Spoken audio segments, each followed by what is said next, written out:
Ասում են, սատանան այդքան սարսափելի չէ, որքան թվում է։ Իր իշխանությունը վախի, սպառնալիքների, քրեական գործեր հարուցելու, մարդկանց բանտ նստեցնելու վրա կառուցող Նիկոլ Փաշինյանին թվում էր, թե հնարավոր է բոլորին հնազանդեցնել այս գործիքակազմով։ Նա կարծում էր, որ մեզանում չկա մարդ, ով չի վախենա պետական պատժիչ մեքենայից։ Չկա մարդ, ով կուզենա անորոշ ժամանակով բանտում հայտնվել, ունեցվածքը կորցնել։ Չկա մարդ, ով չի անհանգստանում, որ իր քայլերի պատճառով կարող են իր հարազատներին նեղել, աշխատանքից ազատել եւ այլն։ Փաշինյանը հույս ուներ, որ վարչապետի ձեռքի տակ եղած լծակներով, բռնաճնշումներով կկարողանա պահպանել իր իշխանությունը։ Անգամ պարտությունից երկրի կառավարումը ձախողելուց հետո կկարողանա մնալ երկրի ղեկին վախի ու սարսափի մթնոլորտ տարածելով։ Մեծ հաշվով այս հաշվարկը ճիշտ է, շատերն են խուսափում պետության հետ կռիվ տալուց։ Իսկ Փաշինյանն այսօր պետություն է ներկայացնում եւ չունի կարմիր գծեր։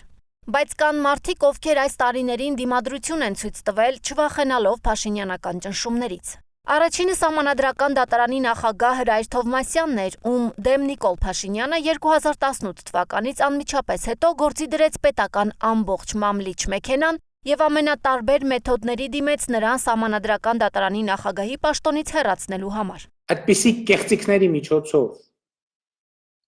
ընտրված մարդը իրավունք չունի Սահմանադրական դատարանի նախագահն էլ եւ ընդհանրապես Սահմանադրական դատարանում լինել։ Հրայր Թովմասյանը եւ Սահմանադրական դատարանի մի խումբ անդամներ հրաժարական չտվեցին։ Թովմասյանը դիմացավ պետական պատժիչ մեքենայի հարձակմանը անգամ այն ժամանակ, երբ իր դեռահաս աղջիկներին եւ տարեց մորը սկսեցին ազգային անվտանգության ծառայություն կանչել իր հայրական տանիքում չափումներ անել։ Մենք իրավական պետություն ենք, մենք իրավունքով ենք խոսում, թե քրեական ենթամշակույթին բնորոշ տարերով ենք խոսում։ Ինչով ենք խոսում։ Ինչով։ Պանյատներով ենք խոսում, որ եկել ենք իշխանության, ապեր պետքա գնաս։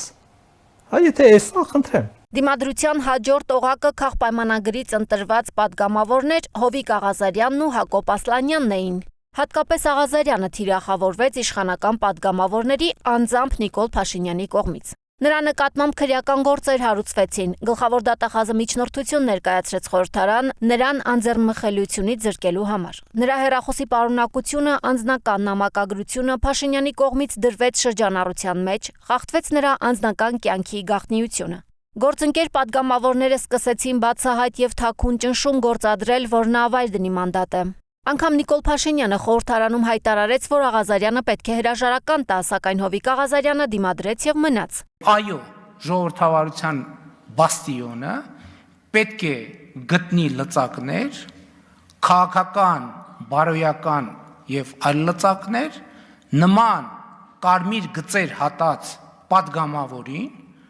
ժողովրդի կողմից տված մանդատից զրկելու համար։ Եվ ոչ մի պահ չկասկածեք, որ բոլոր օրինական միջոցները կգործադրվեն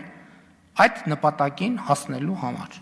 Դիմադրության յուրօրինակ օջախներ են եղել նաև ընտրված համայնքապետերը, որոնց նկատմամբ եւս Նիկոլ Փաշինյանը բազմաթիվ անօրինական ճնշումներ է գործադրել։ Խոսքով թիրախավորելուց մինչև քրեական հետապնդումներ։ Վանաձորի նախկին համայնքապետ Մամիկոն Ասլանյանը 2.5 տարի անցկացրեց բանտում, բայց չկոտրվեց, չգնաց համագործակցության։ Գյումրիի քաղաքապետ Վարդան Ղուկասյանի նկատմամբ փորձեցին տարբեր միջոցներ գործադրել, վախեցնել, սպառնալ, բերման ենթարկել, բայց պարզվեց Փաշինյանական մեթոդներն անզոր են։ Եվ Գյումրին ընդդիմադիր քաղաքապետ ունեցավ, ով կարողացավ համաձայնության գալ անգամ վաղեմի թշնամիների հետ հանուն քաղաքի։ Ով շատ ձայն կհավաքի, ուրեմն նրան, եթե ինձանից որևիցե մեկը ընդդիմությունից շատ ձայներ հավաքեց, միանշանակ մենք միանալու ենք իրեն եւ առանց պաշտոն զբաղեցնելու։ Իսկ եթե ես շատ ձայներ հավաքեցի, ուրեմն այդ սկզբունքը պետք է կիրառեն։ Եթե այդպես չկիրառեն, նշանակ ով չհամաձայնվեց, ուրեմն ՔՊ-ի հետ համագործակցում է։ Դիմադրության օջախներից էր նաև Փարաքար համայնքը, որտեղ ընտրված Վալոդիա Գրիգորյանից 2021 թվականին կարողացան իշխանությունը խլել, սակայն նա 2025-ին ռևանշի գնաց, անվերապահ հաղթանակ տանելով։ Դիմադրության օջախներ են բոլոր նրանք, ովքեր չնայած տարբեր ճնշումներին շարունակում են քննադատել, բարձրաձայնել Նիկոլ Փաշինյանի եւ նրա քաղաքպայմանագրի մեր երկրին պատճառած վնասների մասին, խոսել այն մասին, որ իշխանափոխությունը խիստ անհրաժեշտ է մեր երկրին։ Լիա Սարգսյան, Հրապարակ։